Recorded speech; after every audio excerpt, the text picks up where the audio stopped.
Hello, I am Probulus here with 101 Reasons for Non-Belief. Today we'll be discussing reasons 41 to 45, and I've got quite a bit to say about these. More information is in my book on Amazon Kindle, 101 Reasons for Non-Belief. Reason 41, and this is one of my personal insights and a favorite argument of mine, and it's explained in more detail in my short novella, Adam and Eve Revisited.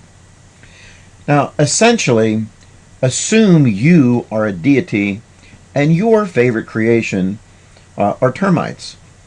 So, in our fable, we have to assume that you decide that your termites are evil, they're bad, they're born wicked.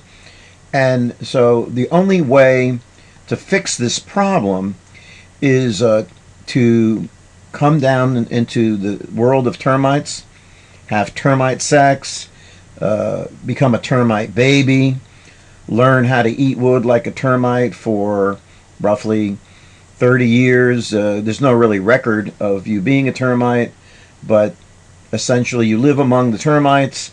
Then you preach about termites being good to other termites, and they should forgive their enemies.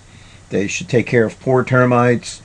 And in so doing, you raise the ire of the, termite queen and kings, etc.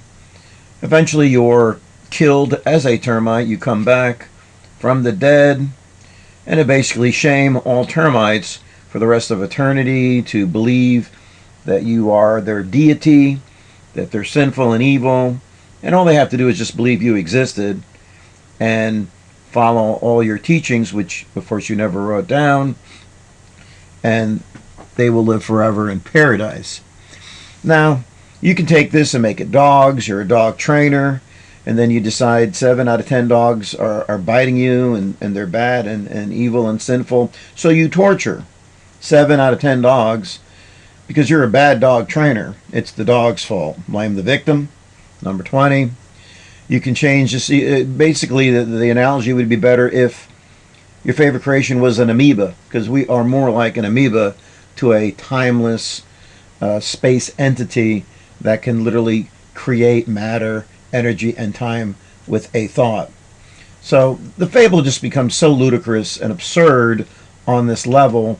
Again, throughout my reasons, I'm always explaining how a deity would have any other option, and the options that are permeating throughout Christianity and even Islam are based on primitive Bronze Age mythology and not worthy of the name deity. They're just an embarrassment, and it creates this little club, which is another reason. So you have the in group and the out group. You have the people that have salvation and the people that don't. And it makes people feel better, ultimately. The next reason is 42. God is capricious. And essentially, the God of the Old Testament is always changing his mind. He contradicts himself. Notice that he confuses the language in the Tower of Babel, but then he also states he's not the author of confusion. He says, do not kill as a commandment, but then throughout the Old Testament orders the murder and annihilation of entire villages, women, children, and animals, which is so unnecessarily cruel. Who is this God? He is both seen in the very early stages, and then later it states in the Old Testament that God cannot be seen. Humanity is God's favorite creation, but also his greatest disappointment. And apparently God is incapable of creating a proper human, a human that obeys him, a human that does what he envisioned.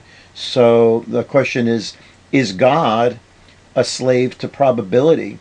Is he basically a bungler dog, which is a concept? But the bottom line is it's really difficult to argue that God is capricious. And I have other reasons related to this issue of there's multiple interpretations and versions of God that permeate the Old and even New Testament.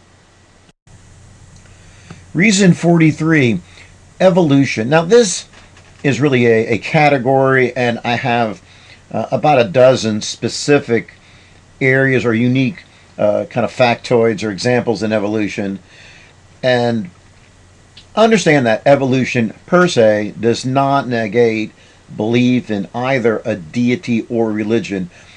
Technically, Catholics should believe in evolution. The Pope accepts evolution. Most evangelicals do not. Now, for myself, I would find it very difficult to have both belief in particularly the God of the Old and New Testament and religion in general, and believe in evolution. For, as I said, Adam and Eve never existed. Man migrated out of Africa. Free will is a myth. So, to me, there's so many examples that I would find it very difficult to have both ideas, both theories, both beliefs. Evolution does not require an agent or designer. It only requires probability. Therefore, evolution explains predator-prey, and it explains very well the world as it is. Reason 44 is poor design, and then this is also in the category of evolution.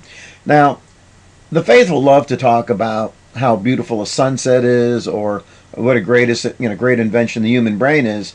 But for one, our brain is too large for the birth canal. So, in their infinite wisdom, the writers of the Old Testament said that God punished woman by making birth so painful, which is what I call an ad hoc explanation of something that evolved. And that's one of the reasons that our maturation takes so long, because our brains can only get so big when we're born, and then of course our brain gets larger as we mature, become an adult. For every sunset, I see thousands of parasites. For every baby born, I see congenital disorders. And for every miracle recovery, I see the millions who die every day from famine, disease, poor health care. So a lot of folks, they focus on what I call the survivor concept. There's lots of examples of poor design in the human body. We have one pipe for both eating and breathing, which leads to choking. You have the prostate, which wraps around the ureter and constricts it as we age. You've got the blind spot of the human eye. Again, I have more of these in my book of lists. Again, is another series where I list 10 or even 25 top lists of examples of poor design, for example. But I actually have a book. Again, it's called 101 Lists. So I have lists of like what I consider the worst Old Testament Bible verses, the worst New Testament Bible verses, the 10 best examples of evolution, etc. The next reason, 45, is again a common one you'll read and hear about, called God of the Gaps. And essentially, when the faithful don't have an answer for something, such as the origin of the universe, their answer is God did it.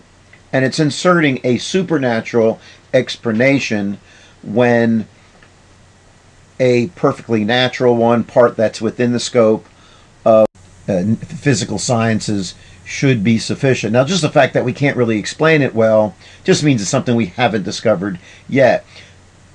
God did it is a scientific and intellectual dead end.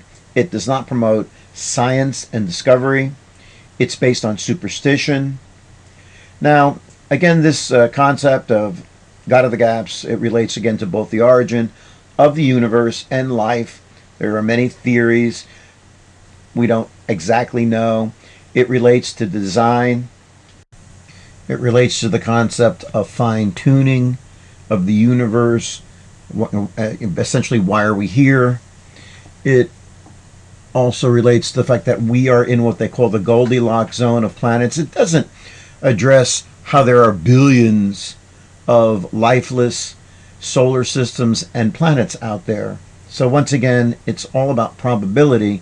The probability that humans and Earth would exist is 100% because we are here. God of the Gaps also relates to the human brain, the issue of the human eye. People like to invoke God as creating the human eye. And also consciousness. There's a lot of argument that nobody understands consciousness, how that could occur. Again, I just think it's what you get when you have a very complex brain with billions and trillions of neurons. Now that was a little more long-winded than normal, but I had a lot to say about these particular reasons. Generally, I try to keep these short, to a minute or so each. There's more information in my book, and you can always reach me on my IamProbulus.com website.